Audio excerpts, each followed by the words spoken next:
Governor Daniels was very explicit when he came into the office 6 years ago about measuring everything you do and always talking about efficiencies. That was really the jumping off point for Indiana and taking a look at what we do, because then we started measuring it, and then we started looking at efficiency operations, and that was really telling in recycling, because there is efficiencies, significant efficiencies, and partnering with outside sources that have figured it out and have done it before, like Johnson Control, and taking a look at energy conservation.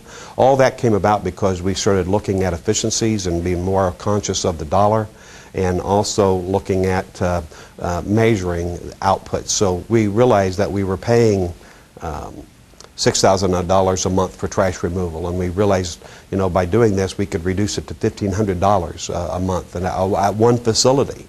This conference will be a great starting point for us. I think we need to publicize what we do a little bit more, and we need to come up with some procedures on how to get started, and we need to provide resources out of Indianapolis, out of central office, of what do you do with your recycled material. If you collect tin cans, what do you do with them? Well, we'll help you find resources that will buy those aluminum products. I realize the importance of it at Putnamville. It's going to be my responsibility to make sure I sell that importance at all the other facilities.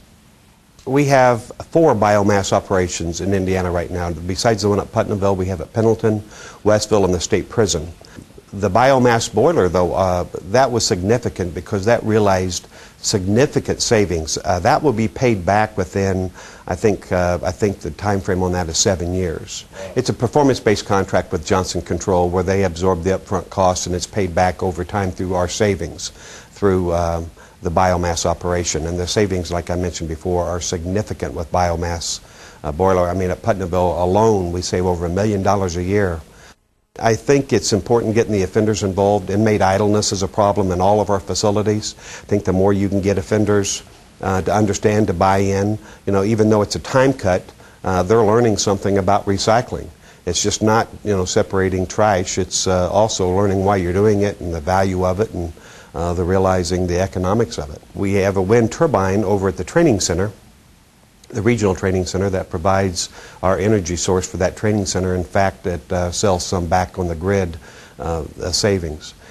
We used to use over 500,000 gallons of water a day. Now we're under around 200,000 gallons of water a day, which is still significant, but through energy savings initiative with Johnson Control, we were able to really reduce that amount. Plus, we're the kilowatts through energy savings through the upgraded electrical lighting, etc. We were able to reduce the number of kilowatts that we use on the facility as well.